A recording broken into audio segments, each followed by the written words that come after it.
निर्भीड निष्पक्ष वृत्तांकनाचा बुलंद आवाज, राजसत्ता न्यूज। संगमनेर तालुक्यातील चंदनापुरी घाटात दरड कोसळली, सुदैवाने कुठलीही जीवितहानी नाही।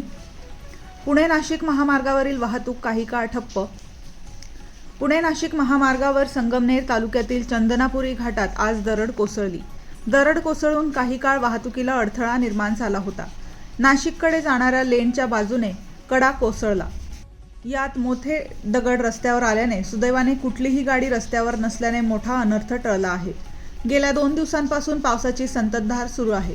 गेल्या 3 दिवसांपासून चाललेल्या पावसाने कधी मुसळधार तर कधी संततधार रूप धारण केले, त्यामुळे या चंदनापुरी घाटात दरड कोसळण्याच्या घटना घडत आहेत। नागरिकांनी सावध प्रवास करावा असे आवाहन महामार्ग पोलीस तथा हायवे प्रशासनाने केले आहे।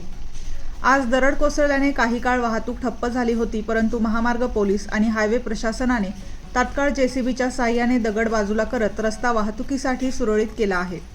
सध्या वाहतूक सुरळीत सुरू असून वाहन चालकांनी सतर्कतेने वाहने चालवावीत असे आवाहन महामार्ग पोलिसांनी केले आहे।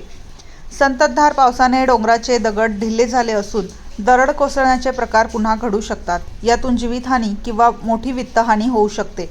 त्यामुळे प्रशासनाने पर्याय सुचवून भविष्यात दुर्घटना घडणार नाहीत याची दखल घ्यावी अशी मागणी प्रवासी वर्ग करत आहे।